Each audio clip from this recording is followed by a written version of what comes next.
Hello, my friend.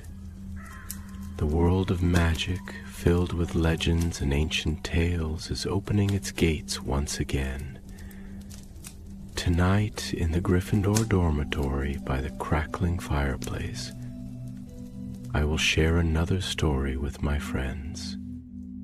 Join us, for the magic is about to come alive. Night had settled gently over Hogwarts Castle, cloaking the ancient towers in velvet darkness. Candles flickered in the great hall, their light painting golden ripples on the long tables, and the portraits of past headmasters dozed in their frames, their faint snores echoing in the high arches. Outside, a chill mist rolled down from the forbidden forest, and the wind whispered secrets against the stone walls. At his desk in the circular office high above the castle, Albus Dumbledore sat in quiet thought. Fawkes, his phoenix, perched nearby, feathers glowing faintly in the lamplight. All seemed peaceful, almost too peaceful. Dumbledore dipped his quill into ink, writing notes for the next day's classes, when a faint tremor passed through the floor beneath his feet. He froze. Hogwarts was alive, its magic ancient and ever-shifting. But this was something different. The candle flames flickered blue for a heartbeat, and the air seemed to hum. A deep, distant sound, as though the castle itself had drawn a long, uneasy breath. "Curious," he murmured, leaning back in his chair. Before he could investigate further, a soft knock sounded at the door. It creaked open, and Professor McGonagall stepped in, her sharp eyes unusually troubled. "Albus," she said quietly, "the students in Gryffindor Tower are frightened. Their mirror—" She hesitated. "Spoke to them." Dumbledore's brow furrowed. "Spoke?" "Yes," McGonagall replied, pressing her lips together. "They say it whispered a name of someone long dead." Dumbledore rose at once, his long robes whispering across the floor. "Show me." Together they swept down the corridors, the portraits stirring as they passed. "Headmaster," called Phineas Nigellus Black from his frame, "you might wish to avoid the East Wing tonight. The portraits there are most unsettled." "Thank you, Phineas," Dumbledore replied gravely. "I believe we are headed precisely that way." When they reached the Gryffindor common room, the fire was still burning, though its flames danced in odd silver hues. A group of wide-eyed students huddled by the hearth. Harry was not among them. This took place long before his time. Instead, these were children who would one day be forgotten to the world beyond these walls, but who now trembled in the soft glow of candlelight. On the far wall stood a tall mirror framed in carved oak, the Mirror of Lyria, a lesser-known sibling of the Mirror of Erised, enchanted long ago to show not desires, but reflections of truth. Tonight, however, its surface rippled like water. "Who heard the voice?" Dumbledore asked gently. A small boy lifted his hand. It said Helena, sir, over and over, like it wanted her to answer." McGonagall's sharp eyes flicked to Dumbledore. "Helena Ravenclaw," she whispered. Dumbledore nodded slowly. "The Grey Lady?" The mirror's surface shimmered again, and faintly, like a breath through glass, came the whisper, "Helena, Helena." The Grey Lady appeared then, gliding silently through the wall, her pale form trembling with unease. "It calls for me," she said, her voice soft as drifting mist. "Something from beyond." "Beyond?" McGonagall repeated. "You mean the other side," the ghost replied, "where we go when even ghosts fade." Dumbledore stepped closer to the mirror, his blue eyes reflecting the wavering light. "The boundary is thinning," he murmured. "But why now? The gray lady turned her face toward him, her eyes empty pools of silver. Because something is trying to come through. For a moment no one spoke. The crackle of the fire seemed distant, the very air around them heavy with something unseen. Then Dumbledore drew his wand and made a slow, deliberate motion in the air. Sparks of golden light drifted like embers, settling against the mirror's frame. The whispers ceased. The silver surface turned still once more. "It is contained for now," he said softly. "But this magic is not born of mischief. It is ancient and dangerous." McGonagall folded her arms tightly. "Do you think this has anything to do with the veil?" Dumbledore met her gaze, his eyes solemn. "I fear it does." Outside thunder rolled over the hills, and the castle seemed to shudder at the sound. Fawkes gave a mournful cry far above, a sound like sorrow carried on the wind. That night, as Dumbledore stood at his window overlooking the sleeping grounds of Hogwarts, he could not shake the feeling that the veil between worlds, the one that guarded the living from the dead, had stirred. And when he finally turned away, he noticed something he had not before. The portraits of the old headmasters, Armando Dippet, Everard, Dilys Derwent, were awake, not watching him but listening to something beyond the walls, something that was whispering back. Dawn crept pale and thin over the turrets of Hogwarts, brushing the grounds in a hush of gold. Yet the castle was restless. Doors that had stood closed for centuries groaned open of their own accord. Candles flickered to life without hands to light them. Even the staircases shifted with more than their usual mischief, as though stirred by some unseen unease. Dumbledore, weary from a sleepless night, stood before the mirror of Lyria once more. The Gryffindor students had been sent to breakfast, their fright soothed by McGonagall's calm firmness. Only the headmaster and the Grey Lady remained, and the silence between them was heavy with questions. "Helena," Dumbledore said at last, his tone gentle. "You heard the voice call your name? Why you?"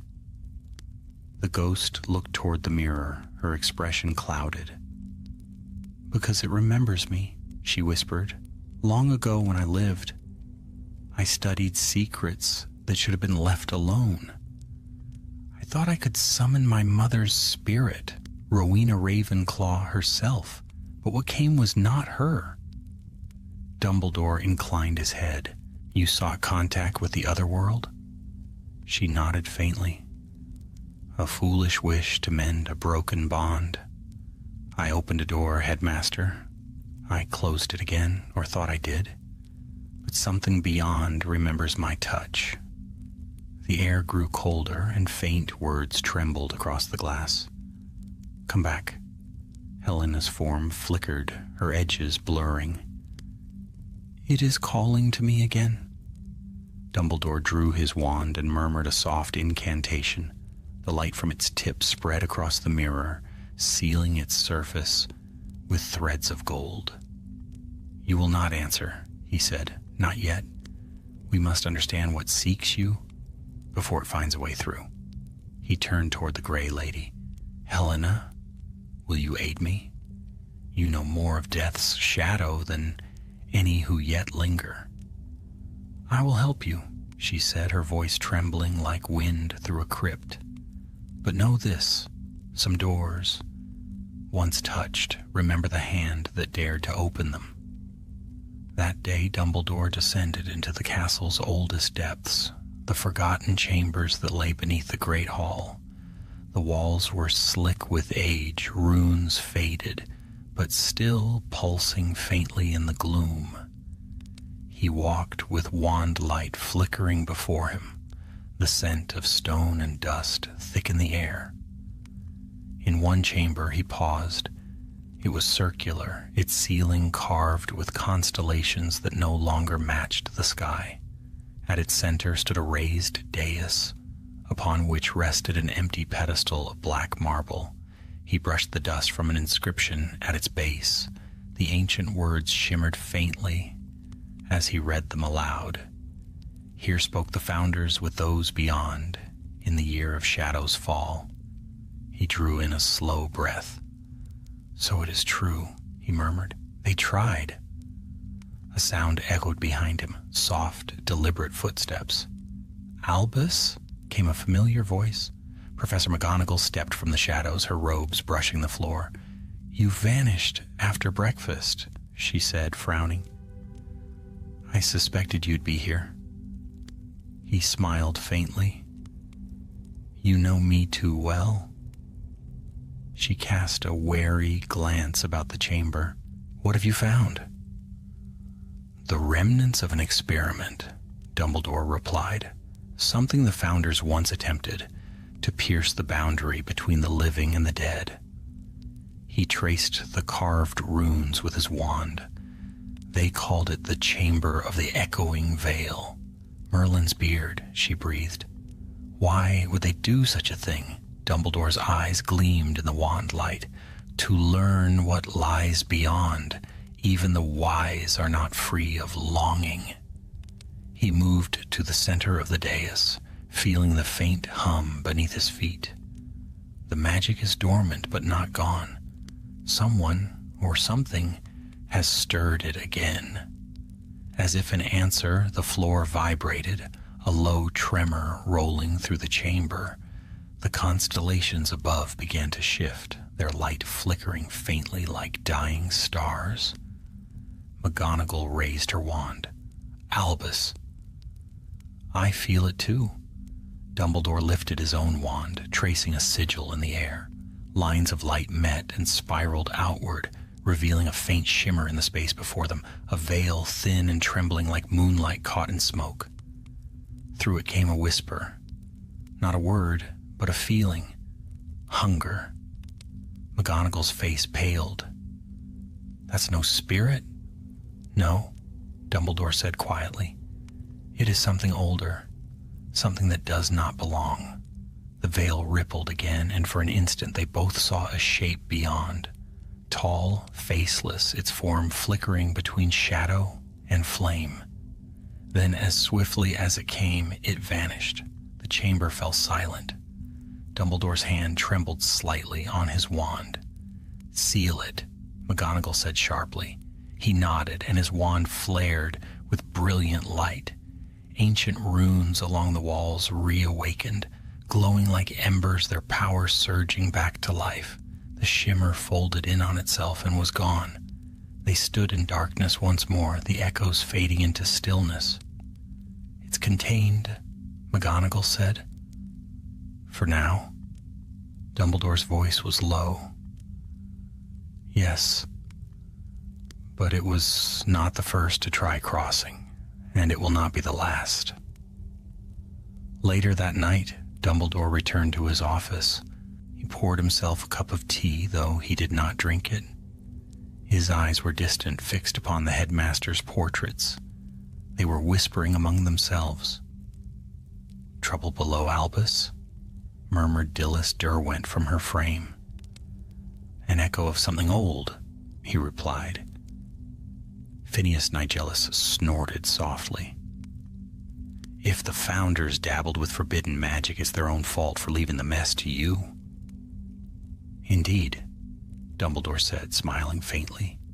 But it seems we must clean it regardless. When the portraits dozed again, he turned to Fawkes, who watched him silently. Old friend, Dumbledore murmured, the dead are stirring, and they are not alone. The phoenix gave a low, sorrowful cry, and a single feather drifted to the floor, its edges smoldering like fire, about to catch. Outside, the mist thickened over the grounds, cloaking the forbidden forest in silence. Deep within its heart, a shadow moved among the trees. It paused, lifting its hooded head toward the castle, and though no wind stirred the branches, a voice whispered through the leaves. Soon, the next morning dawned gray and heavy with fog. It hung low over the black lake, swallowing the towers of the castle until they seemed like fragments of some dream half-remembered. The students went about their lessons, unaware of what stirred beneath their feet, though the ghosts drifted restlessly through the halls, and even Peeves, usually delighted by unrest, kept to the rafters, muttering to himself about voices that weren't funny at all. Dumbledore's mind was not at ease. The vision from the chamber haunted him, a faceless shape shifting in the veil. Neither living nor dead. He had read of such things only in the oldest texts, records written before the ministry itself existed, but those writings had been vague, fearful even, suggesting that some shadows could outlast the death of the body and cling to the world of the living by sheer will alone. After breakfast, Dumbledore summoned Professor McGonagall once more, along with the ghost of the Grey Lady, whose presence chilled the air around them. They met in the library, among aisles that smelled of parchment and dust, and there they spread open a dozen ancient volumes upon the long oak table. "Here," said Dumbledore, pointing to a brittle scroll covered in runes so faint they barely gleamed beneath the lamplight. "This speaks of a relic used by the founders in their experiment, the Orb of Ethan, a vessel forged to anchor a voice from beyond the veil." The Grey Lady drifted closer, her translucent fingers hovering above the page. "I have heard that name," she whispered.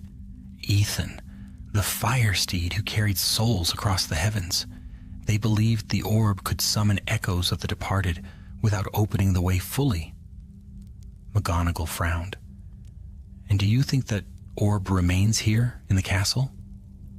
Dumbledore gave a slow nod. "Such power would not be destroyed lightly. It was likely sealed within the chamber to prevent its misuse." "Until now," McGonagall murmured. "Until now," he echoed. Before they could continue, the candles flickered, guttered, and went out. A cold wind swept through the library, rustling the pages. From the far end of the hall came a faint cry, a student's voice, sharp with terror. Both professors were on their feet at once. "This way," Dumbledore said, his robes swirling behind him. They hurried through the labyrinth of shelves toward the sound, wands raised for light. They found a small Ravenclaw girl pressed against the wall, her face pale as parchment. She pointed a trembling hand toward a nearby mirror, one of the small decorative ones, hung to brighten the corridor. Its surface shimmered like a pool of liquid moonlight. "I saw someone," she whispered, "in the mirror. He called to me by name." McGonagall knelt beside her. "Who did you see, child?" "My brother." The girl choked.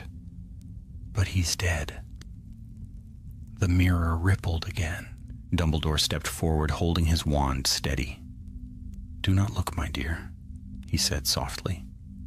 With a wave of his hand, the girl's eyes closed, as if lulled by sleep. "Minerva, take her to Madame Pomfrey." "But please." She hesitated, then nodded, guiding the trembling child away. When they were gone, Dumbledore turned his full attention to the mirror.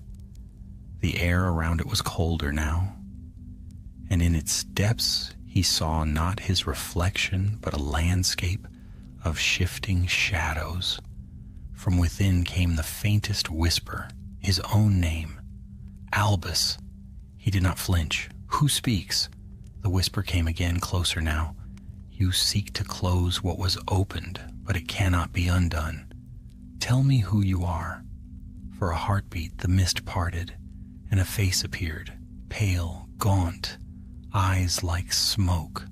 "We are the unrested," It said, "The ones left behind the veil, we hunger for warmth, for breath, for life."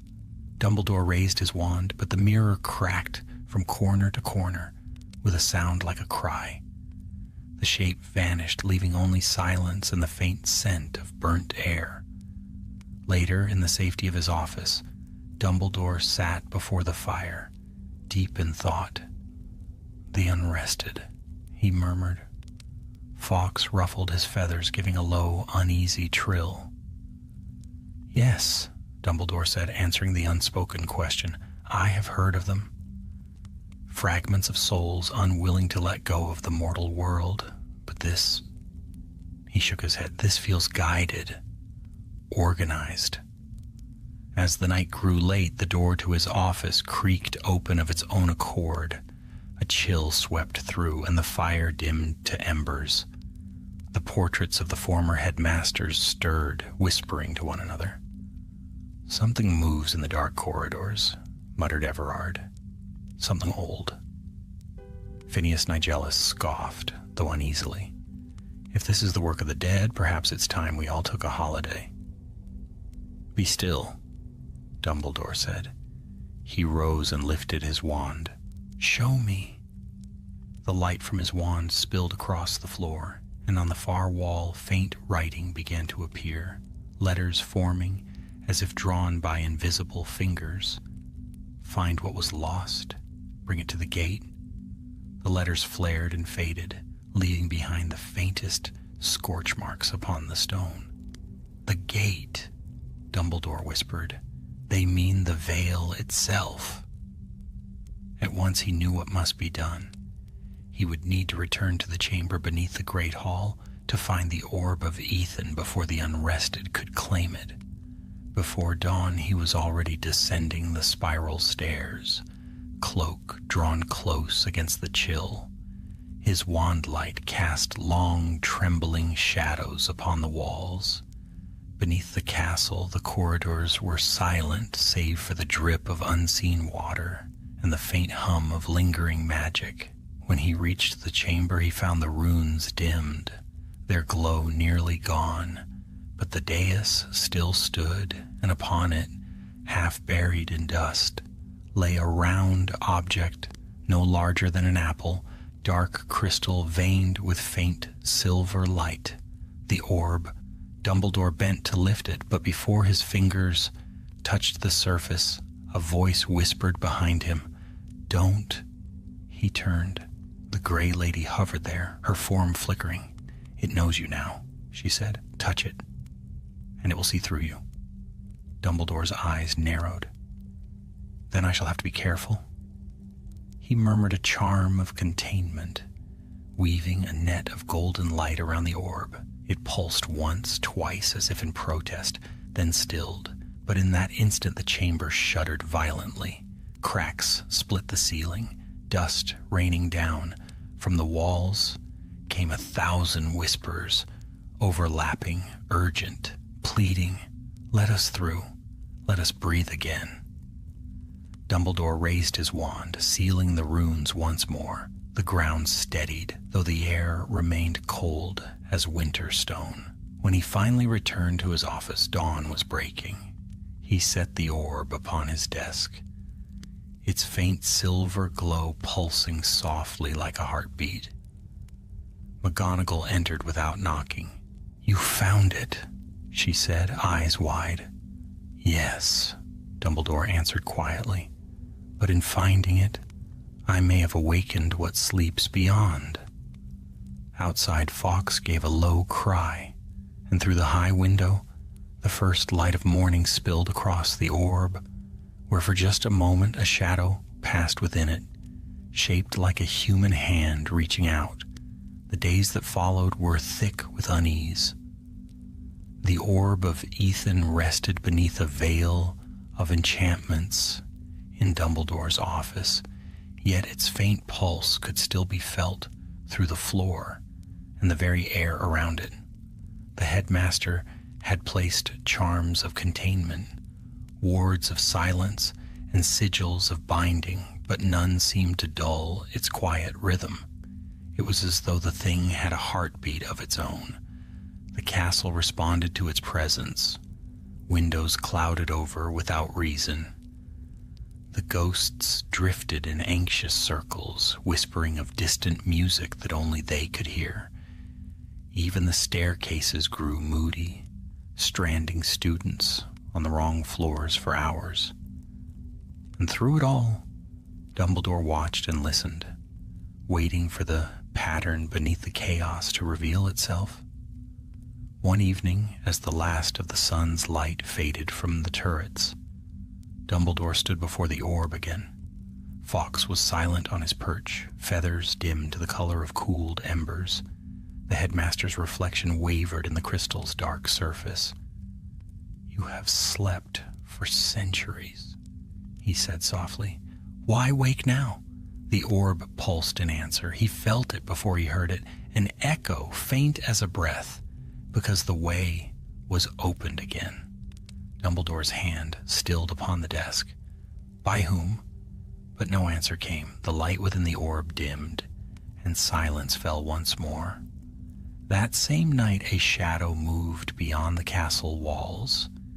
In the forbidden forest, where moonlight rarely touched the ground, a hooded figure knelt before the old standing stones that marked the ancient borders of Hogwarts magic.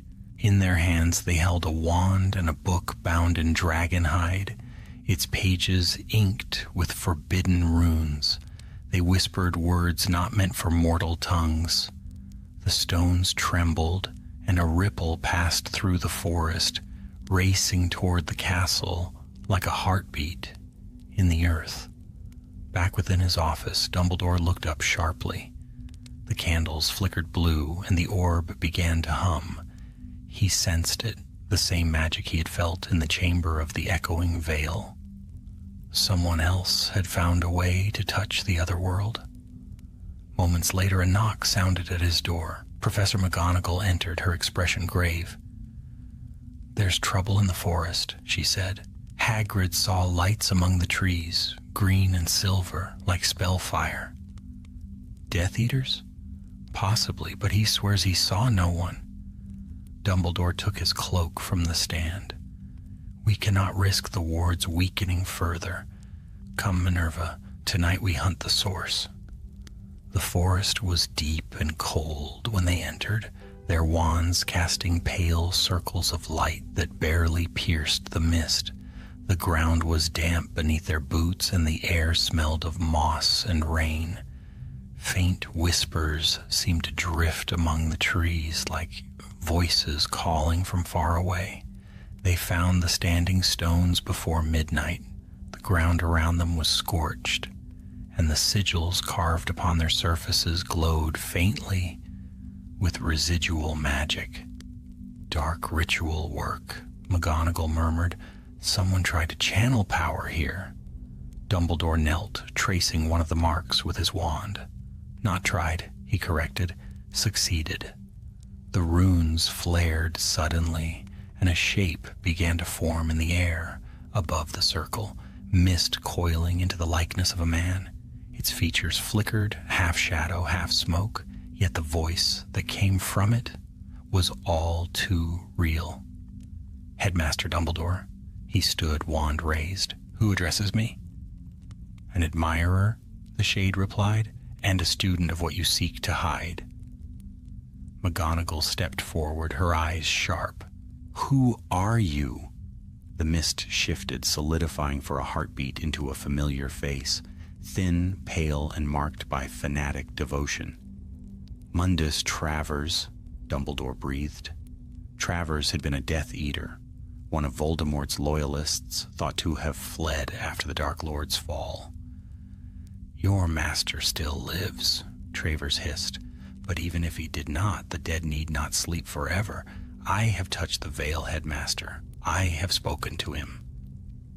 "You have summoned nothing but shadows," Dumbledore said, his tone quiet but firm. The specter's smile widened. "Then why does he answer me in dreams?" The ground trembled again, and from the circle rose a wind so cold that even Dumbledore felt it bite through his robes. The trees bowed and the light from their wands dimmed. Within the whirling mist, shapes began to move, pale forms, indistinct yet dreadful in their nearness. McGonagall's voice shook. "Albus! I see them." The dead were gathering. "Back!" Dumbledore shouted, his wand carving a circle of fire into the earth. The flames rose, golden and fierce, halting the advance of the ghostly host, but their whispers filled the night, overlapping, pleading, angry. "We remember the call. We remember the door. Open it, open it." The orb of Ethon pulsed in his mind, though it lay far above in the castle tower. He could feel it reaching toward the voices, hungering for their echo. Then, as swiftly as it had begun, the vision broke. The mist collapsed inward, leaving only the scorched ground and the faint smell of smoke. Travers's voice lingered a moment longer, fading into nothing. "The gate will open, Dumbledore, with or without you." When silence returned, McGonagall exhaled shakily. "He's lost his mind." "Perhaps," Dumbledore said, "but even madness may serve a darker purpose." They returned to the castle before dawn. As they crossed the courtyard, Dumbledore's gaze lifted toward his tower window, where the orb's faint glow pulsed like a star. For a moment he could have sworn he saw another light beside it, cold, white, and watching. That night he did not sleep. He placed his hand upon the orb and closed his eyes. Behind his eyelids he saw the veil, the great archway of black stone deep within the Department of Mysteries. The whispering beyond it had grown louder, and among the countless voices one rose above the rest, soft, broken, achingly familiar. "Albus, brother, help me." His eyes snapped open. The room was empty, yet his hand trembled upon the orb. Ariana's voice, impossible but unmistakable, had come from beyond the veil. He sank slowly into his chair. Fawkes stirred, lifting his head to watch his master. "I cannot ignore it," Dumbledore murmured. "But if I answer, I may lose far more than I can bear." The phoenix gave a single, mournful note as if in warning. Outside, dawn crept over the hills, washing the castle in pale gold. The first light touched the orb upon his desk, and for the briefest instant it shone not silver, but blue, the color of remembered sorrow. And far below, in the chamber beneath the great hall, the ancient runes flickered awake again, one by one, like eyes opening after a long sleep. For 2 nights, Dumbledore scarcely left his office. He slept little, spoke even less. The orb of Ethan gleamed faintly on his desk, a thing both wondrous and terrible, pulsing with a rhythm too like that of a heart. Each beat seemed to echo faintly in the stones around him, as though the castle itself had begun to breathe with it. Messages from the ministry arrived daily, sealed with urgency, for word of strange disturbances had spread, mirrors cracking in unison, ghostly visions seen by children, even a sudden frost that swept through the corridors without reason. Dumbledore sent careful replies, calm, composed, reassuring, but he knew that reassurance was a fragile lie. Something had shifted between worlds, and the balance that held life and death apart was growing thin. On the 3rd night, a storm gathered. The sky above Hogwarts burned violet and gray, and thunder rolled through the hills. Wind tore across the battlements, and the lake below churned with restless waves. Dumbledore stood by the window, cloak drawn close, watching the lightning flash against the towers. A soft knock came at the door. "Enter," he said. It was the Grey Lady. She moved like mist, her expression troubled, her silver eyes brighter than usual.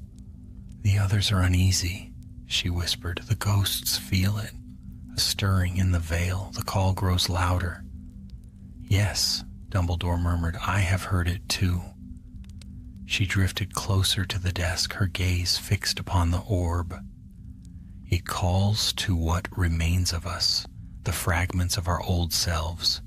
If you keep it here, more will come. The castle cannot bear so many spirits pressed against its walls." Dumbledore turned toward her. "Would you have me destroy it?" Her lips trembled, and for a heartbeat, sorrow shadowed her ethereal face. "Can such a thing be destroyed?" He sighed. "I do not yet know, but I mean to find out." That night he descended once more into the depths of the castle. The rain hammered against the stone, and thunder followed him through the corridors. His wand cast long shadows ahead, guiding him to the chamber of the echoing veil. He had not returned since the night he found the orb. Now the place felt different, awake. The runes along the walls shimmered faintly, casting a cold light. The dais at the center trembled beneath his feet, as though in recognition. He placed the orb upon it. Instantly the chamber seemed to inhale. Dust swirled upward, drawn toward the crystal's glow, and faint shapes began to stir within its depths. Dumbledore raised his wand. "I would speak with the one who calls my name," he said, his voice steady though his heart raced. "If you are truly what you claim to be, show yourself." For a moment, nothing. Then the air rippled and a whisper filled the room, soft as rain. "Albus." A figure appeared within the orb, pale, wavering, a girl with gentle eyes and hair like sunlight. He froze. "Ariana?" "It's cold here, Albus," she whispered. "So cold. I've been waiting." Emotion struck him like a blow. "You cannot be here," he said hoarsely. "You are beyond the veil." "It hurts to be forgotten." The words pierced him. He took a half step forward, but the orb flared suddenly, brighter and brighter until its light filled the chamber. The voice changed. It deepened, echoed, grew harsh. "She is ours now." The glow erupted outward, a shockwave of raw magic that flung Dumbledore back against the wall. The runes blazed and the air filled with shapes, not spirits of peace, but shadows, with hollow faces, their mouths open in voiceless cries. Dumbledore rose, blood running from a cut at his temple. His wand swept upward, light bursting from its tip like a comet. "Begone!" he cried. The golden flames leapt, searing through the chamber. The shadows shrieked, recoiling, but they did not flee. One of them, taller than the rest, reached toward the orb, its hand like smoke. "We are many," it hissed. "We remember death. We remember you." The flames sputtered. Dumbledore could feel the strain of the spell tugging at his strength. For the first time in many years, true fear coiled in his chest. And then, light, blinding, pure, and warm. Fawkes. The phoenix burst through the air above him, wings aflame, singing a cry that cut through the darkness. The song rippled through the chamber, like sunlight through water, scattering the shadows one by one until only silence remained. The orb dimmed, its glow fading to a faint shimmer. Smoke drifted upward from the runes, and Dumbledore knelt, trembling. Fawkes settled on his shoulder, his talons gentle, his warmth a balm against the chill that lingered. When at last he stood, he sealed the dais with a circle of magic that blazed white hot. "You will not open again," he said, his voice low, almost a vow. But even as he spoke, a faint whisper came from within the orb. No longer Ariana's voice, but something older, deeper, and cruelly patient.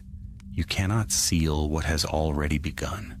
The next morning found him pale and silent at breakfast. McGonagall noticed the shadow in his eyes, but said nothing. The students chattered about the storm, the moving staircases, the ghostly lights, none knowing how close their world had come to the edge.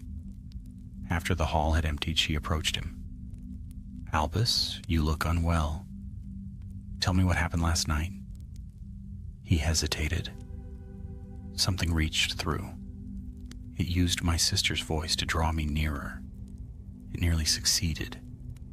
McGonagall's expression softened. "Then it knows your weakness." "Yes," he said quietly.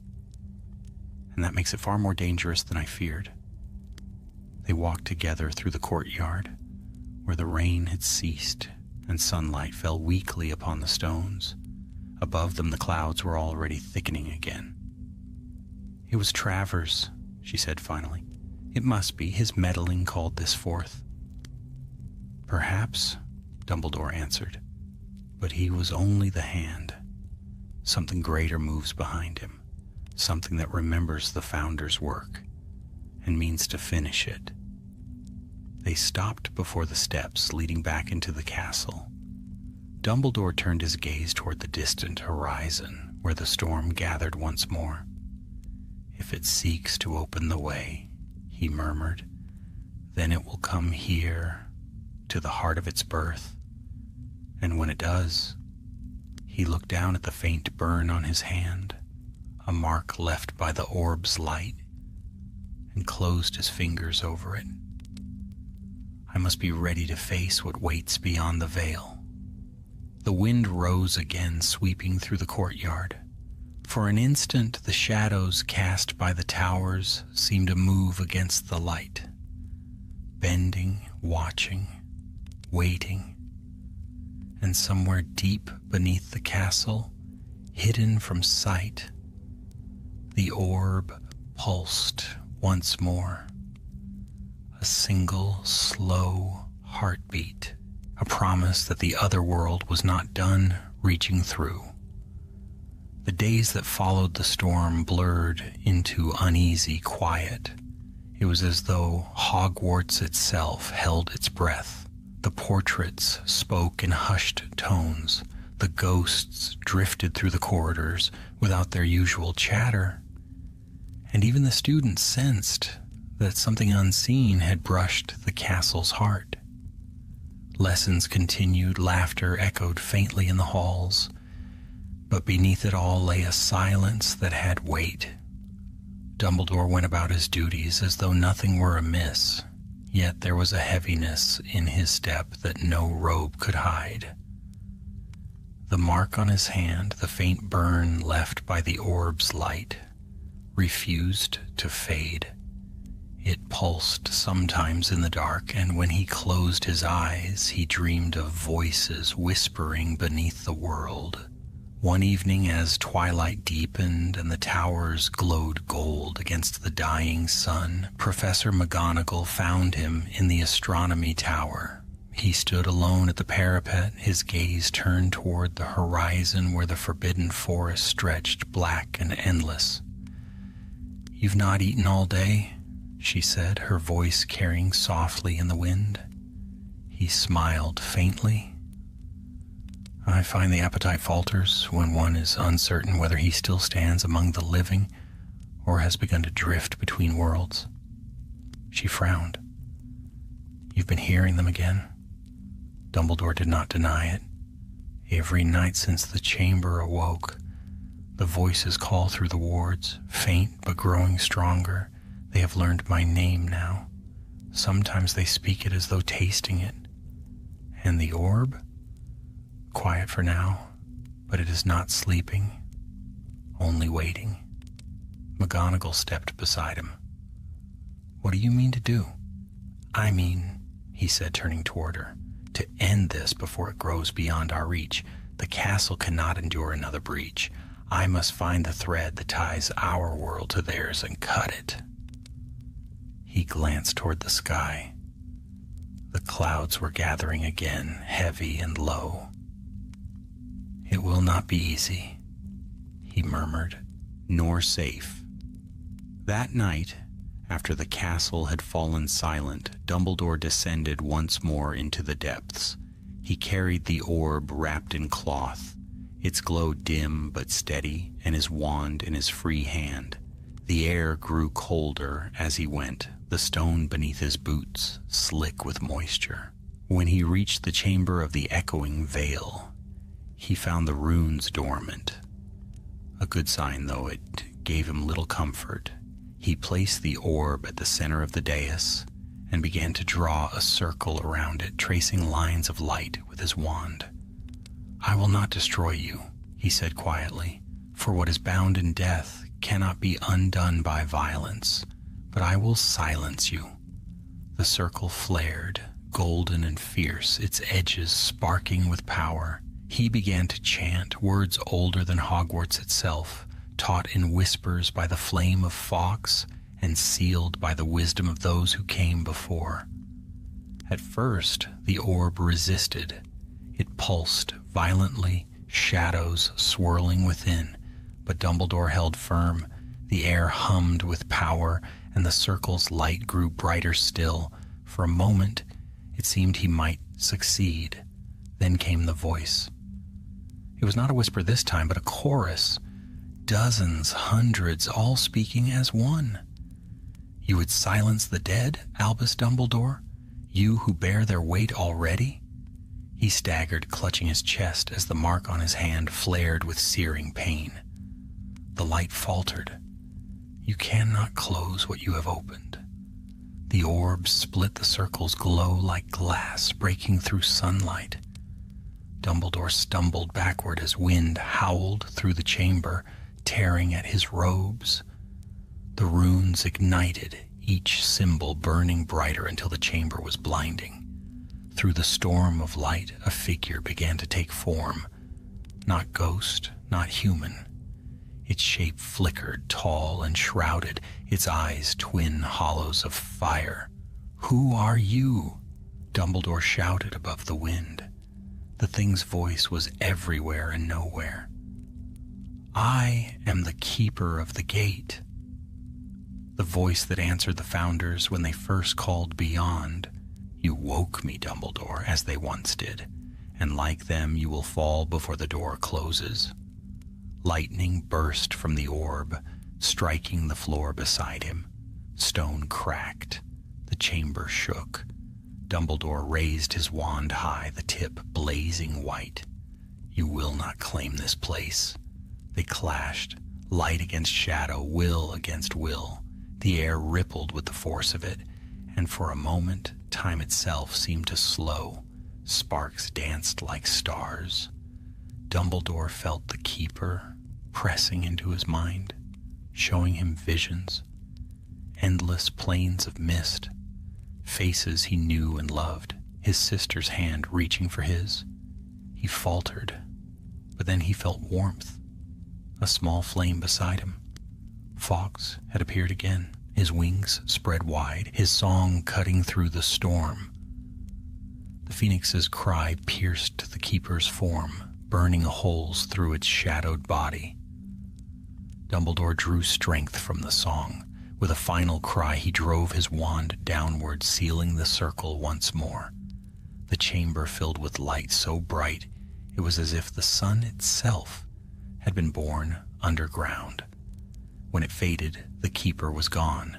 The orb lay cracked, its glow extinguished. Smoke curled from the runes, and Dumbledore fell to one knee, exhausted. Fawkes landed beside him, pressing his warm body against his arm. "Thank you," Dumbledore whispered. But it is not over, is it?" The phoenix gave no answer, only watched him with eyes that burned like living gold. By dawn, word spread that the ghosts of Hogwarts had vanished. Every one of them, the Grey Lady, nearly headless Nick, the fat friar, the bloody baron, gone as though erased from the world. The students whispered in fear, and the portraits grew restless. Dumbledore stood before the great hall, pale but composed. "The castle is safe," he told them. "Our friends who lingered have merely crossed a distance they were long overdue to travel. You need not fear." But even as he spoke, he felt the lie twist within him. For when he returned to his office, he found the cracked orb waiting upon his desk where he had left it buried. Its glow was gone, but in its place, faint letters had formed within the fractured crystal. "The gate remembers." Fawkes let out a soft, mournful cry, and outside thunder rumbled once more over the highlands. Dumbledore sat in silence, long after the candles had burned low, the orb before him like a dead star.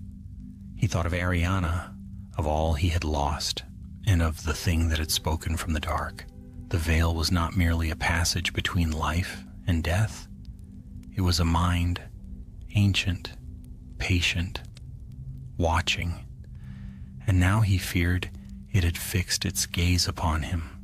A week passed, and the peace that settled over Hogwarts was thin and uneasy, like a spell stretched too tightly. The ghosts had not returned. Their absence left the castle strangely hollow. The empty suits of armor creaked no more. The echo of ghostly laughter in the corridors had gone silent. Even Peeves was subdued, flitting through the halls, muttering to himself in fragments, as though afraid that speaking too loudly might awaken something. The students whispered that the headmaster had banished the dead. Others claimed the ghosts had finally crossed to the afterlife. But Dumbledore knew the truth was neither. He felt it in the air, that faint hum beneath the surface of every sound. A tension, a listening. The gate, as the keeper had named it, was not closed. It was only waiting. By day he kept to his duties, guiding lessons, speaking kindly to the young witches and wizards who still looked to him for calm. By night he studied. His desk was buried in scrolls, half-burned manuscripts, and forbidden texts written in the forgotten tongues of early wizards. There were records of the founder's experiment, of others who had sought to pierce the border between worlds, and of their ends. In one brittle parchment he found a single phrase written in Latin so old it had to be translated thrice. "The gate does not open outward, it calls inward." He read the line again and again, the meaning sinking in like ice. The danger was not the gate bursting into the world, but the world being drawn into it. The more magic gathered near it, the stronger it would grow, feeding upon every spell, every echo of power. And Hogwarts, a fortress of magic, was the richest feast imaginable. It was close to midnight when a knock broke his thoughts. "Enter," he said, though his voice was weary. The door opened to reveal Hagrid, water dripping from his moleskin coat. "Begging your pardon, Professor, but there's summit in the forest. I thought you'd best know." Dumbledore rose at once. "Something?" "Aye." Hagrid's broad face was pale. "Not beasts, something worse. The centaurs won't go near the river glade. They say the stars themselves refuse to shine there. I saw it too.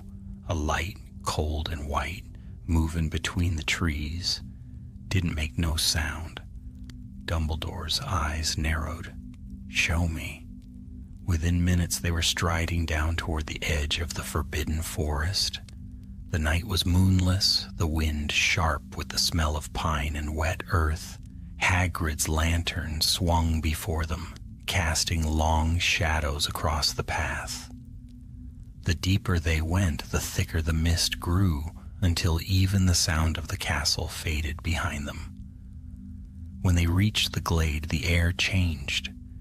It was utterly still, heavy as glass. The ground beneath their boots was frozen, though no frost lay upon the grass. And there, at the center, stood a shape of light, tall, faintly human, its edges wavering like fire under water. Dumbledore motioned for Hagrid to stay back. "Do not speak to it," he said softly. "Not unless it speaks first." The The figure turned.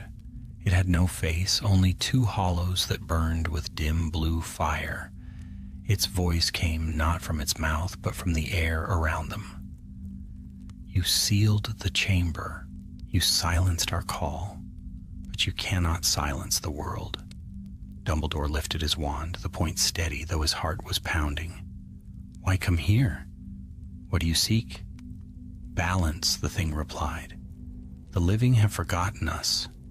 They build walls of magic, castles of memory, yet every spell draws upon our echo. We are the cost they refuse to count. Your kind were never meant to return, Dumbledore said.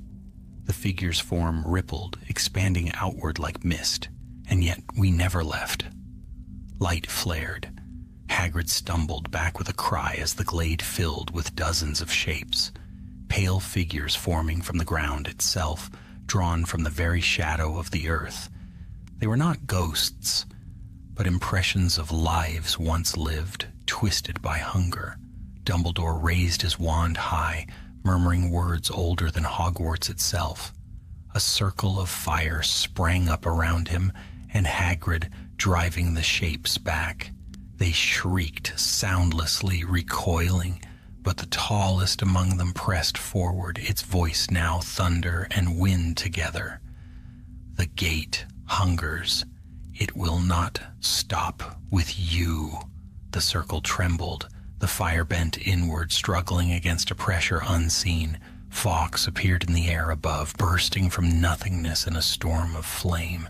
His cry cut through the night like a blade, scattering the phantoms. The glade fell dark again, and the mist began to lift. Hagrid wiped his brow. Blimey. What were they? Remnants, Dumbledore said quietly. The veil's reach has grown longer. The gate has begun to feed upon the forest itself. They returned to the castle in silence. When they reached the doors, Dumbledore paused, staring up at the highest tower where his office lay. He could see the faintest glimmer of silver light through the window. The cracked orb still pulsing. That night he worked until dawn, sketching diagrams of runes and circles across parchment. He scarcely noticed the candles burning low, or Fawkes watching him in silence. The spell he was building was not meant to seal or destroy, but to move, to shift the gate itself far from the castle, deep into a place where no magic could feed it.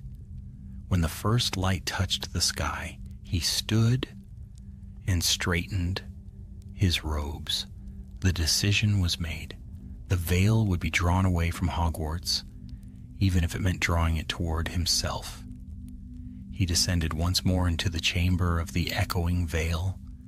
The runes on the walls stirred faintly as he entered, as though recognizing his intent. At the center, the cracked orb waited. He knelt before it, pressing his marked hand against the cold surface.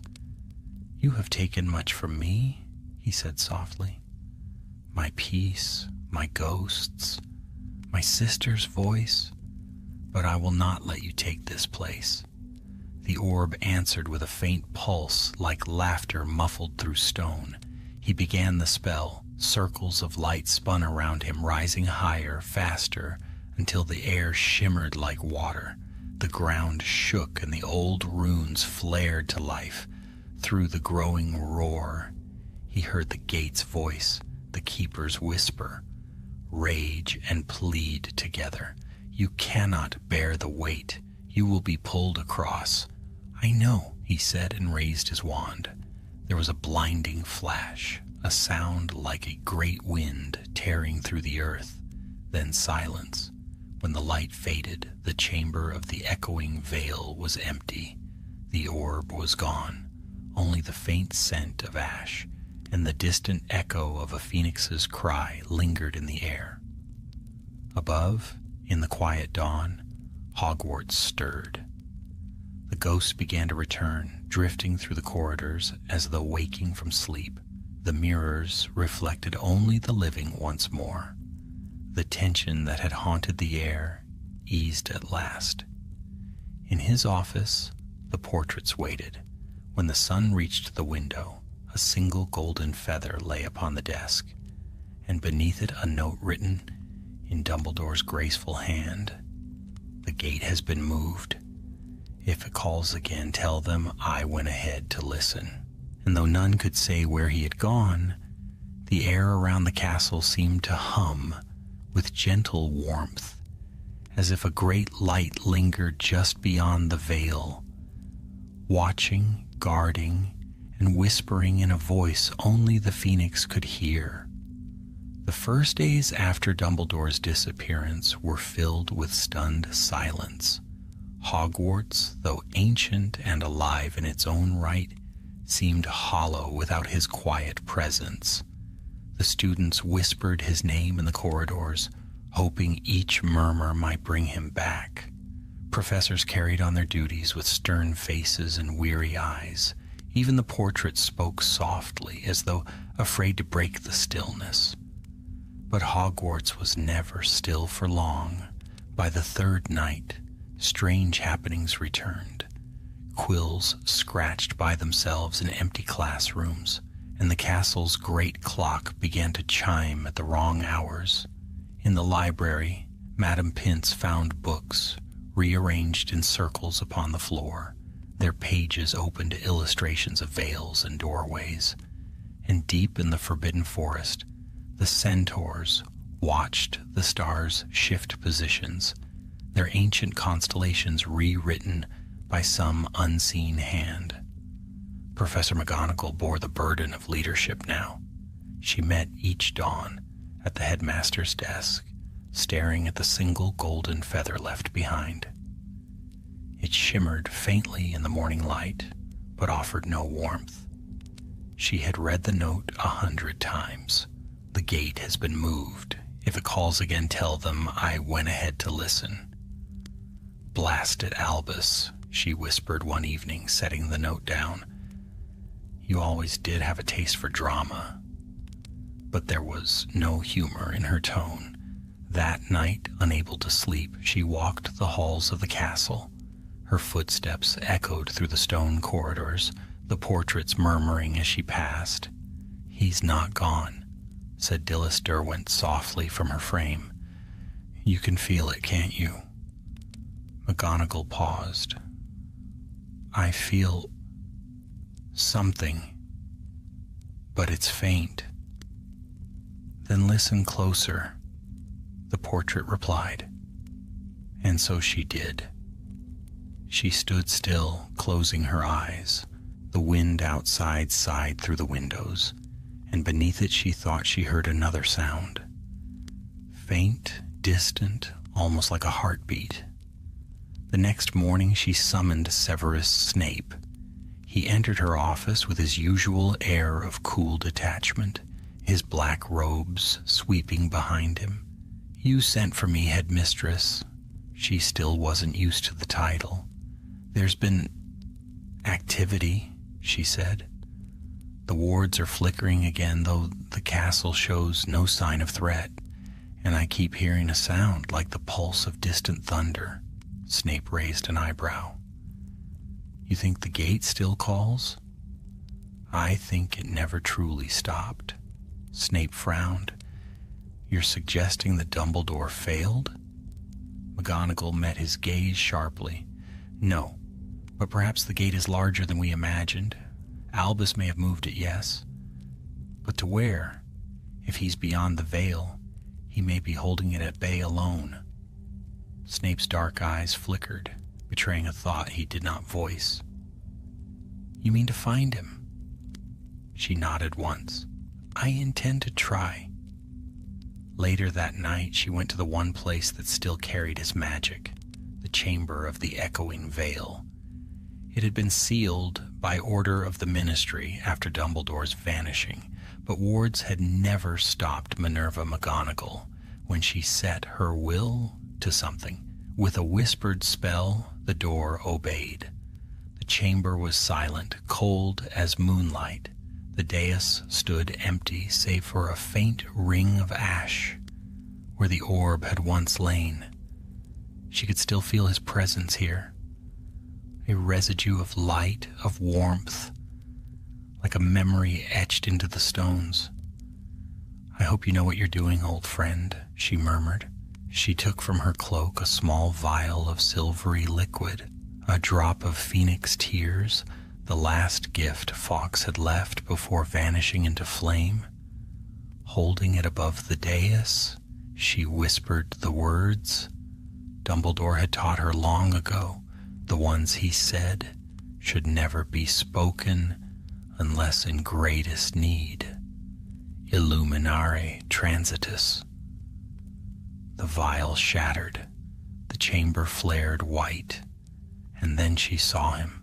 Not flesh, not ghost, but a figure of light, standing upon a plain of endless mist. His robes moved as if stirred by a wind that did not touch her. He looked younger, yet his eyes, those same blue eyes, held the same steady calm. "Albus," she breathed. He smiled faintly. "Minerva, where are you?" "Beyond," he said simply. "I succeeded in moving the gate, but it is bound to me now. I hold it still, just beyond the veil of your world.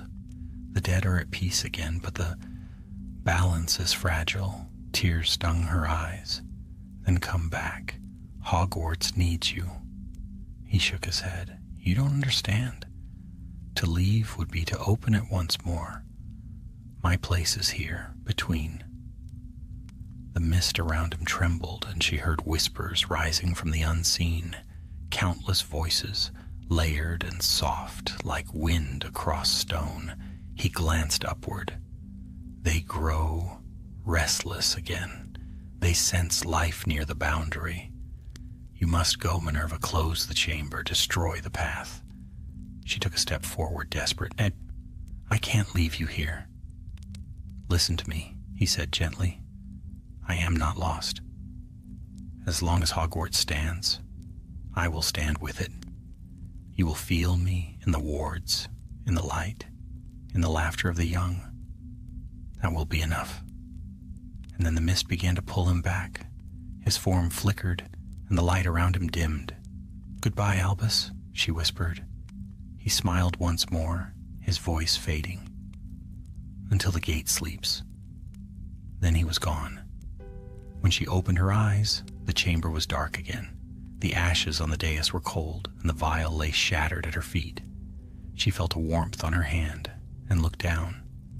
A single golden feather rested in her palm. That night she resealed the chamber herself. The stone groaned as the door closed for the last time, and the air grew still. Weeks passed. The strange disturbances ceased.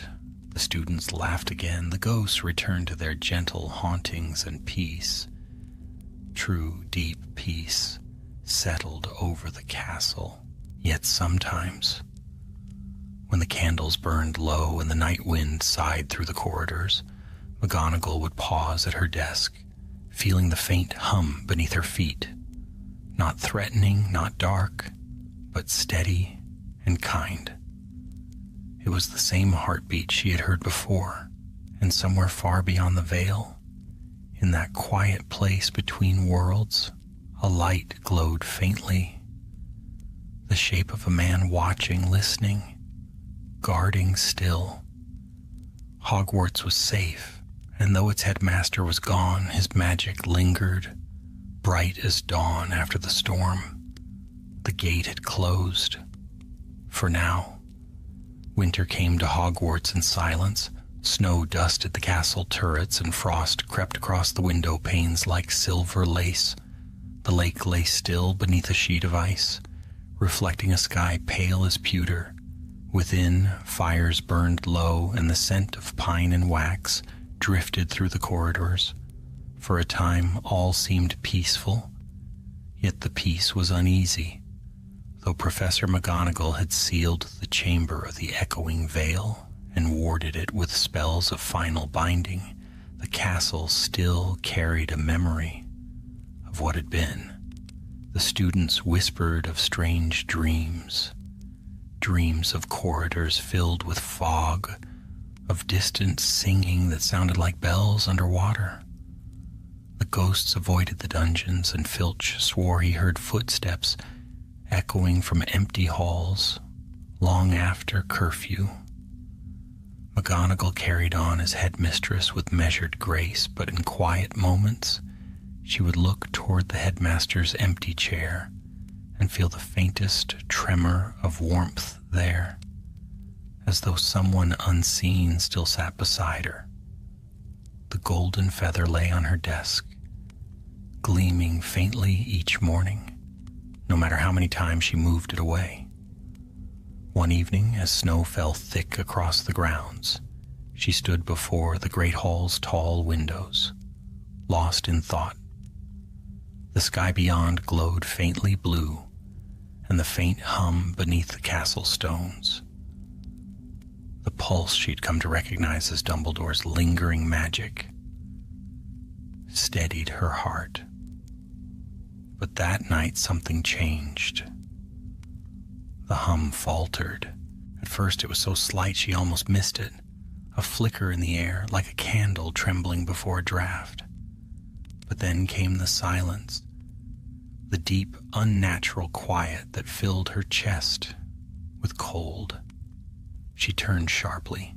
The portraits were still. The very walls seemed to listen. "Not again," she murmured.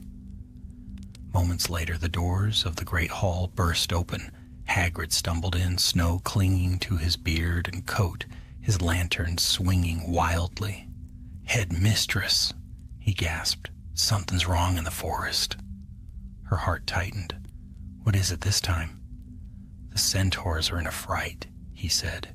"They say the stars are weeping, changing right before their eyes, and the lake, it's glowing, Minerva, glowing blue like the orb used to." She wasted no time. Within minutes she was at the edge of the frozen lake, the professors at her side. The surface shimmered with light that pulsed like breath, faint, then bright, then faint again. Beneath the ice, shadows moved, slow and deliberate, as if something vast had awakened in the depths. "Dear heavens," whispered Professor Flitwick, "it's alive." McGonagall drew her wand, her voice steady. "No, it's waiting." The water began to crack. A sound like glass breaking echoed across the grounds. The blue glow grew stronger, spreading toward the shore. The professors backed away, but McGonagall stood firm. She knew this magic. She had felt its echo before. And then, through the shimmering light, she saw him. A tall figure of light rising through the mist, his robes billowing like smoke, his eyes burning with faint, familiar blue. "Albus?" she whispered. But it was not him. The voice that came was wrong, deep and resonant, yet cold as stone. "The keeper sleeps no longer. The gate remembers." The light flared, and the shape of Dumbledore's face twisted, breaking apart like smoke in wind. Behind it, something vast stirred. A shadow beneath the ice, stretching like a hand across the lake's floor. "Back!" McGonagall shouted. "All of you back!" The professors obeyed, retreating toward the castle, but she remained. Snow swirled around her as she raised her wand high, drawing power from every corner of the grounds, from the stones of the castle, from the flames within its hearths, from the memory of the one who had stood here before her. "By his light," she whispered, "you shall not pass." A pillar of golden fire erupted from her wand, striking the lake. The ice blazed, melting in an instant, steam rising into the frozen air. The blue glow shuddered, flickered, and faded. The shadow below dissolved into nothingness, leaving only rippling water behind. When it was done, McGonagall fell to her knees, breath ragged. The professors rushed to her side, their faces pale. "It's over," Flitwick said softly, but she knew better. She looked toward the horizon where the faintest flicker of blue still glowed beneath the surface. "No," she whispered, "it's only moving. That night she stood again in the headmaster's office. The portraits were silent, their painted faces grave. She set her hand upon the golden feather. "If you can hear me," she murmured, "we need you still." The feather warmed beneath her touch. For a moment the air shimmered, and a voice, faint and distant, whispered from nowhere and everywhere. "The gate seeks balance. I cannot hold it much longer." "Then let me help you," she said. But there was no reply. The feather cooled again, its light fading into stillness. McGonagall turned toward the window, staring out into the night. The stars seemed to shift, as though rearranging themselves into a pattern she almost recognized. A circle, a spiral, and then a single burning point at its heart. "Albus," she whispered, "what have you done?" The following morning, snow fell thicker than before. The lake lay dark, no trace of blue upon its surface, yet the sky above it held a strange pale glow that lingered even through the day. The centaurs refused to leave the forest, muttering that the heavens had changed their design. In the great hall, life went on. Students laughed, unaware of how close they stood to ancient magic. But those who were older, the professors, the ghosts, the castle itself, all felt it, a presence beneath the calm, patient and vast. That evening when the candles burned low, McGonagall returned once more to her desk. The golden feather gleamed faintly beside her ink pot. She picked it up, turning it over in her hands. It was warm again. Then, without warning, it lifted from her palm. Slowly, gently, it drifted upward into the air, leaving a trail of light in its wake. It hovered before her, then turned toward the window, as though beckoning. "Where are you leading me?" she asked, though her heart already knew. She rose, following the feather through the empty corridors, down the grand staircase, across the silent courtyard. Snow fell around her in slow, glittering spirals. The feather glided ahead, glowing brighter with each step. It led her to the lake. There, it hovered above the water's edge, and in its light she saw faint ripples spreading outward, circles of gold over the black surface. She stood there long into the night, the cold forgotten, the world holding its breath, and then, from deep beneath the lake, a light answered, not blue this time, but gold, soft, steady, and kind.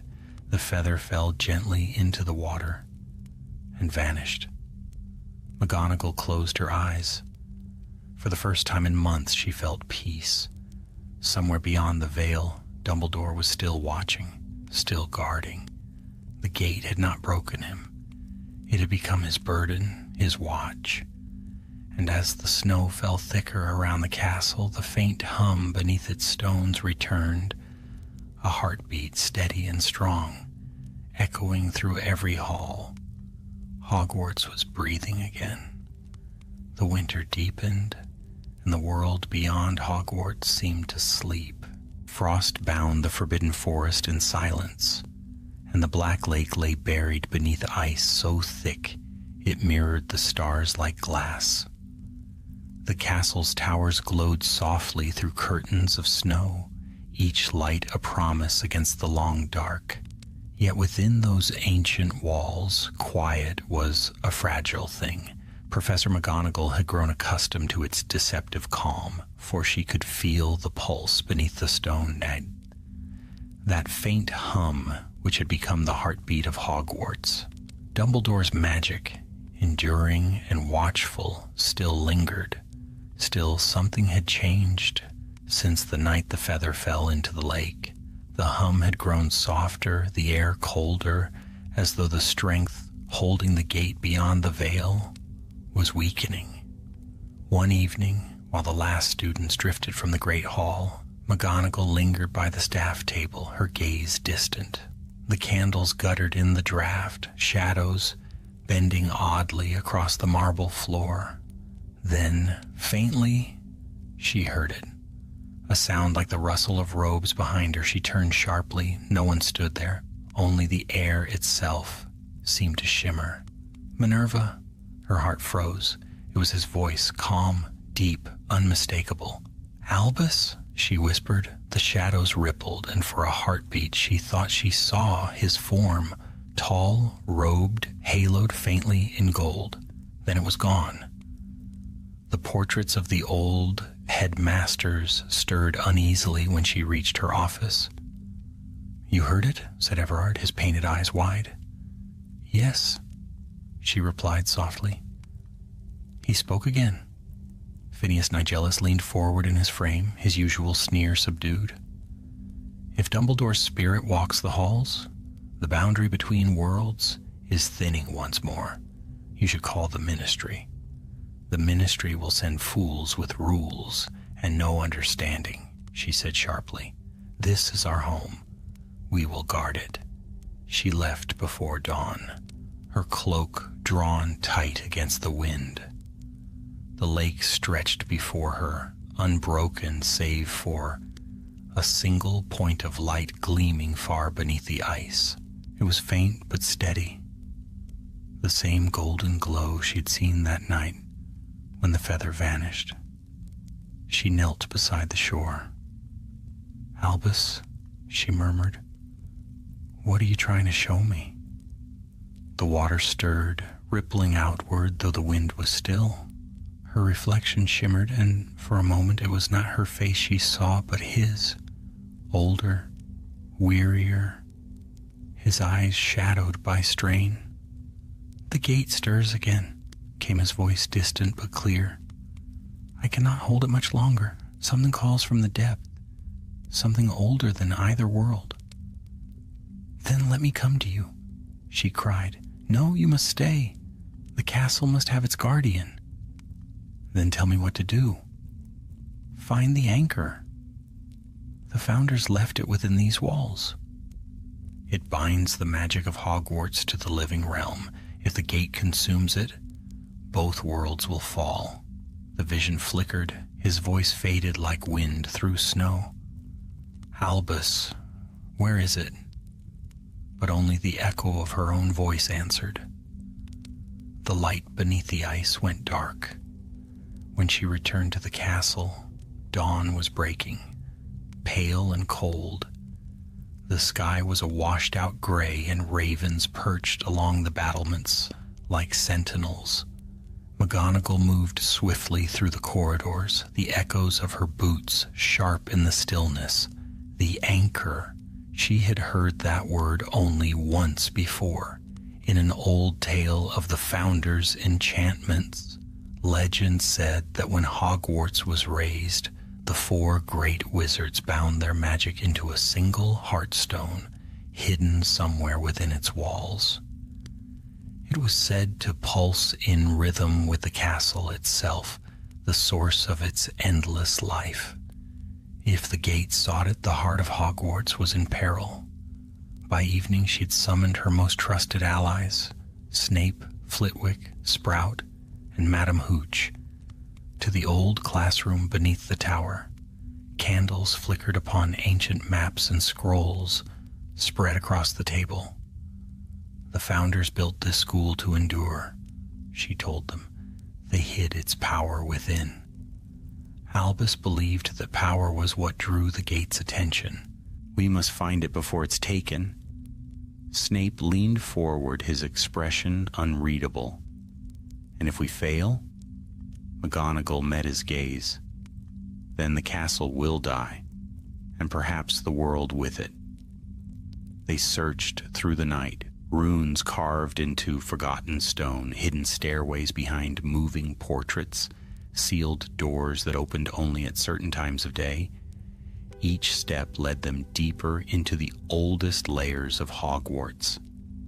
At last, near dawn, they found it. A spiral staircase descending beneath the castle's foundations, older even than the Chamber of Secrets.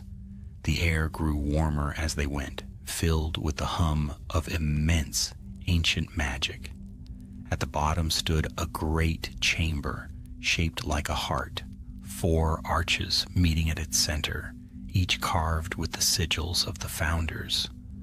Upon a pedestal of black marble lay a crystal the size of a man's head, glowing faintly with golden light.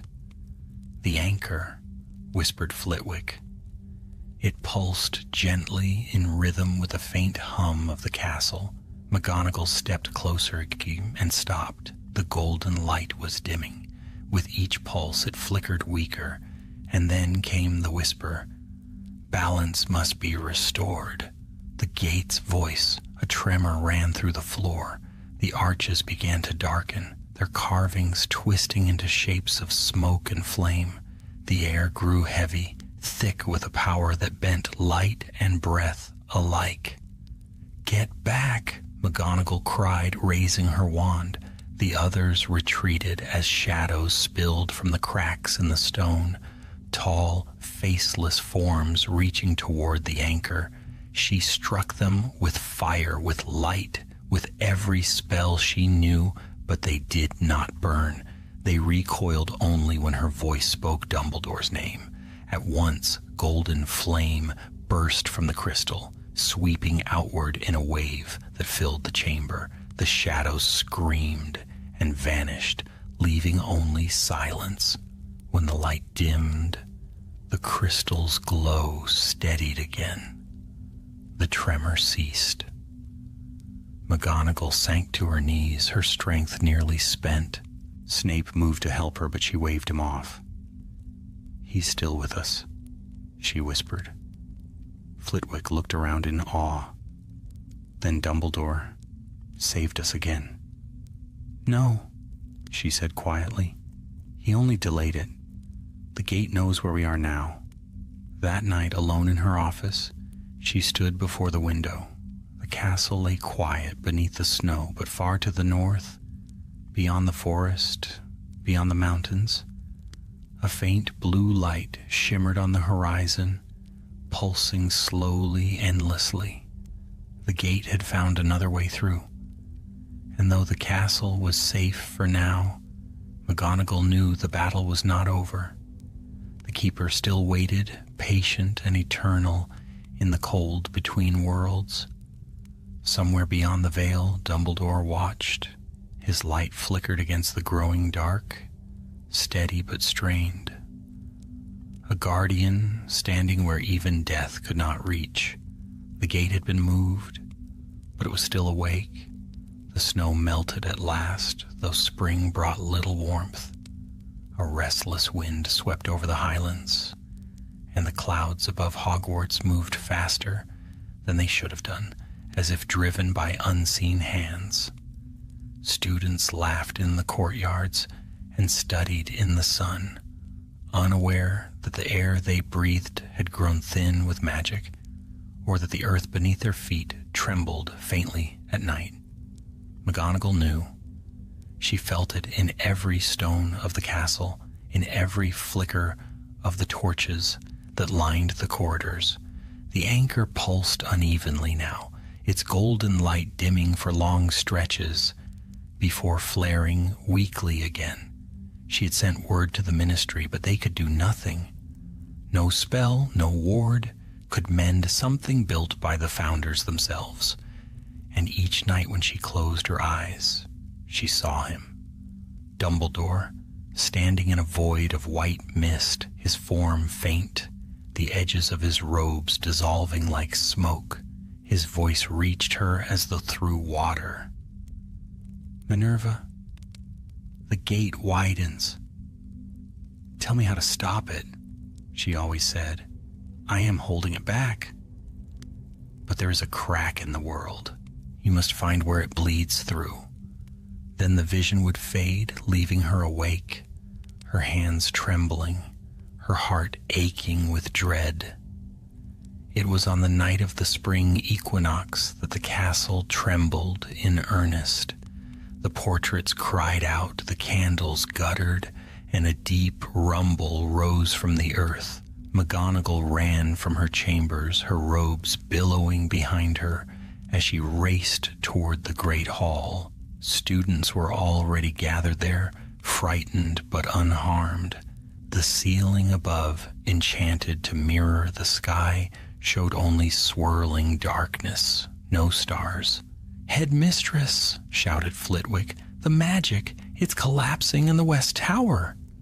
She turned without a word, sprinting through the corridors with a speed that belied her years. When she reached the tower, she saw the walls themselves bending inward as though the stones were breathing. At its heart, a rift had opened, a thin line of blue light, humming softly like a wound in the world. The gate, it had found them. "Severus," she called. Snape appeared at once, wand drawn, his face pale but resolute. "So it comes here after all," he murmured. "How poetic." "Help me contain it," she said sharply. Together they cast their spells, runes of protection, binding circles, old charms whispered in languages long dead. Golden threads of light wove around the rift, holding it still, but the pressure behind it built like a storm. The air crackled with energy, and the floor beneath their feet began to split. "It's drawing from the anchor," Snape shouted. "It's feeding through the castle itself." McGonagall felt it too, the heartbeat of Hogwarts, weak and faltering. The gate's power pulsed in time with it, a mirror rhythm. If the castle fell, the veil would tear open completely. "Hold it," she commanded.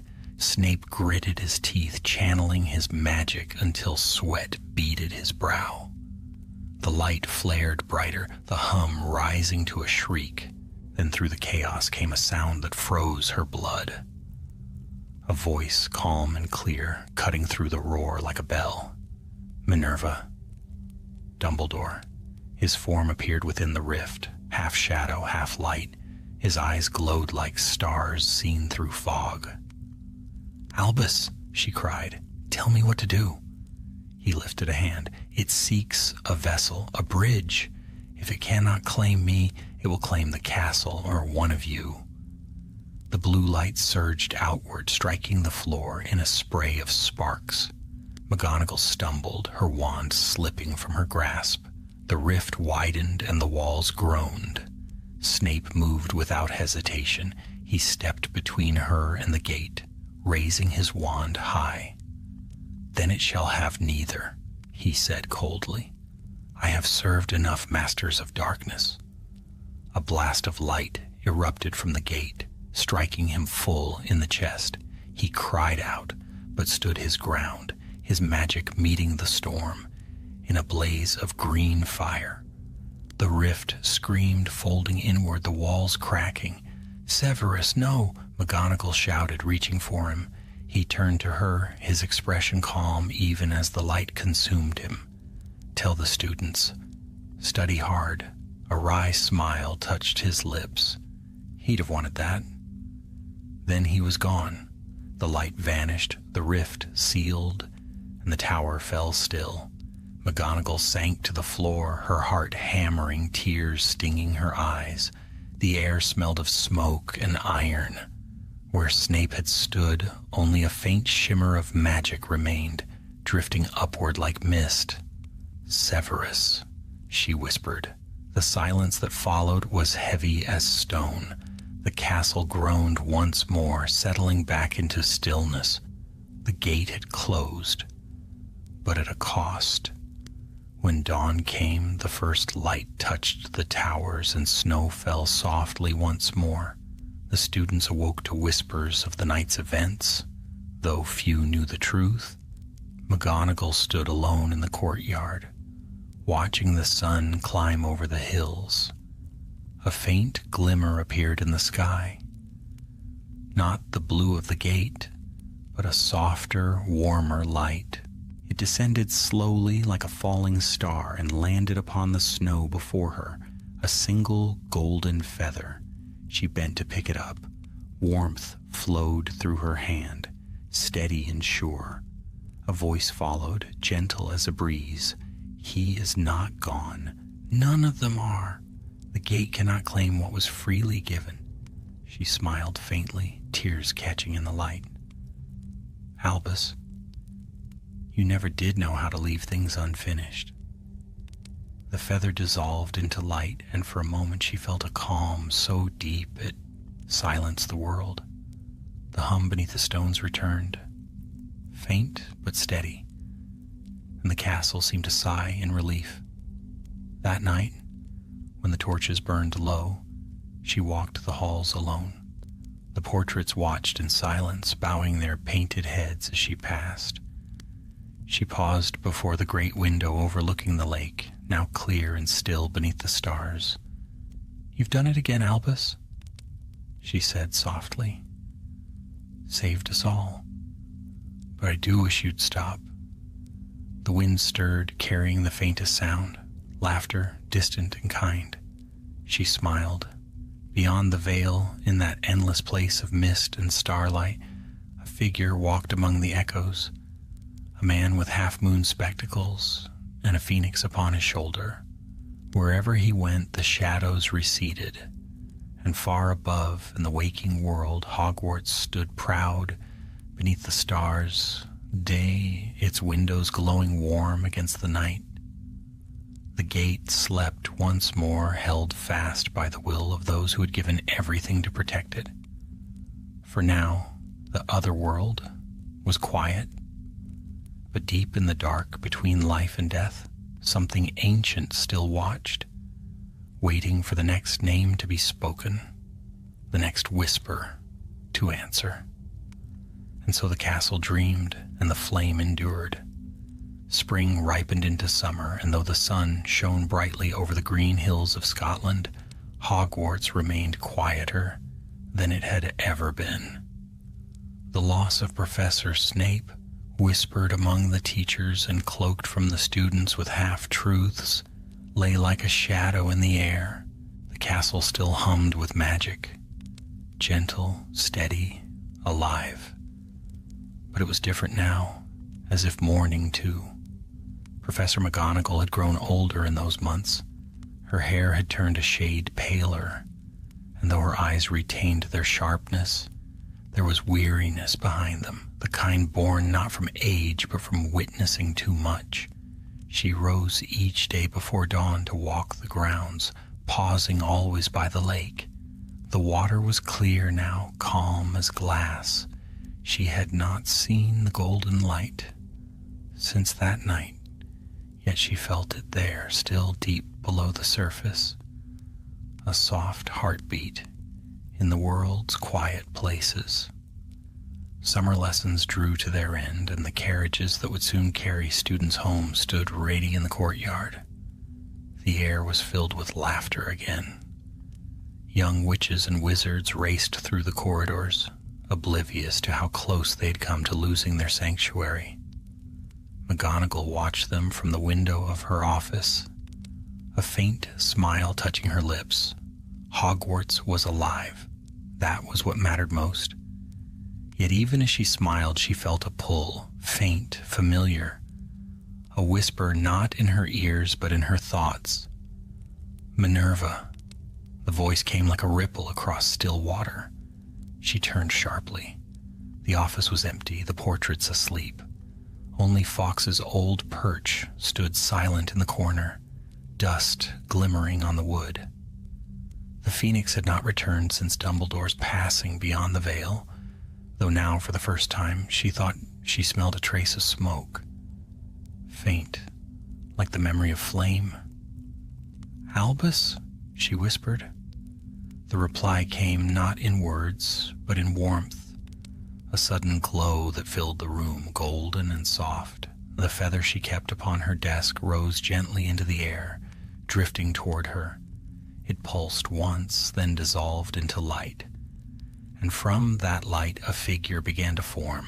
He appeared as he had in life, tall, robed in midnight blue, eyes alight with calm and sorrow. Dumbledore smiled faintly, the kind of smile that could both comfort and ache. "Albus," she breathed, stepping forward. "Minerva," he he said, and his voice was music and memory together. You've done well.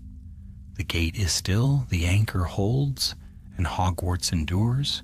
You've kept our promise. Her throat tightened. You should not be here. You said the veil keeps the living from the dead, he finished softly. And it does. But sometimes, when the world needs a whisper more than a word, the veil allows such things to pass. She folded her arms tightly, though her composure trembled. You always did have a way of breaking rules. His eyes twinkled, and for a moment he was the same man she had known. The teacher, the leader, the friend. I have not broken them, he said. I have only listened closely enough to find their soft edges. She wanted to reach for him, but she knew she would touch only air. Why now, Albus? The danger is gone. The gate sleeps. He looked toward the window, where the afternoon sun spilled across the stone floor. Sleep is not the same as peace. The keeper has been bound to me, yes, but there are others, old as the first breath of magic. They stir when the world forgets. One day, the gate may open again. Her heart clenched. Then we are never safe. No, he said gently, but we are never without hope. Silence filled the office, broken only by the cry of a distant bird. Dumbledore turned back to her, his expression softening. You must teach them, Minerva, the young ones. Teach them that magic is not merely power, but promise. A bridge between will and wonder. If they remember that, the gate will never truly claim this world. She nodded slowly. And you? What will become of you? He smiled faintly. I will remain where I am, between light and shadow, where the gate cannot move without my leave. But I will watch, always. The golden light around him began to fade, the edges of his robes blurred like smoke. No, she whispered, not yet. Stay a little longer. Ah, he said softly, how many times have I said those very words to the world? But time is not ours to bargain with, my dear. As he began to vanish, the warmth of the light filled the room until tears blurred her sight. Will I see you again? She asked. Perhaps, he said. When the world grows thin once more, and someone must listen to what lies beyond. Until then, remember, the light is never truly gone, only hidden. Hogwarts knows its guardians. It will call when it must.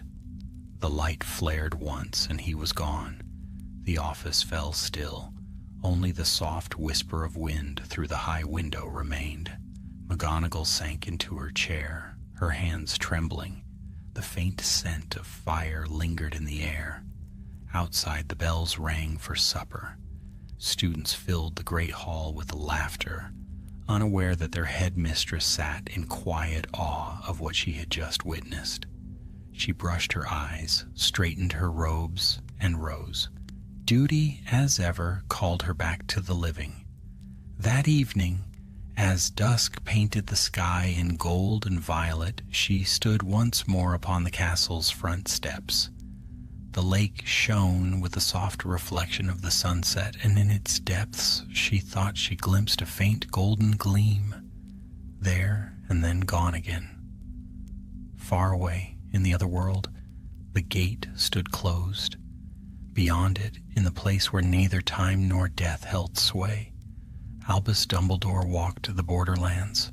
The mist stirred gently about him, and the faint outline of a great arch loomed in the distance, the veil itself rippling softly like a curtain of breath.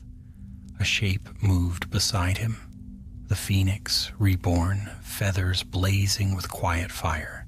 It sang once, a note that echoed through both realms. Dumbledore smiled. Not yet, old friend, he murmured. Let them dream in peace. And so they turned away from the veil, the light of the phoenix casting a path through the endless white. Behind them the gate's whisper faded into nothingness, Back in the mortal world, summer deepened. Hogwarts thrummed with life, laughter, mischief, learning, and love. The true magic Dumbledore had always believed in. And sometimes, when the night was very still and the candles burned low, a gentle voice seemed to echo through the halls. The light is never gone. Then the torches would flare brighter, the portraits would stir in their frames, and the castle would sigh, as though somewhere deep within its walls it remembered the hand that had once guided it through darkness. Thus ended the tale of Dumbledore's contact with the other world, not in despair, but in the quiet triumph of endurance. The gate slept, the world endured, and magic, eternal and unbroken, carried on its ancient song.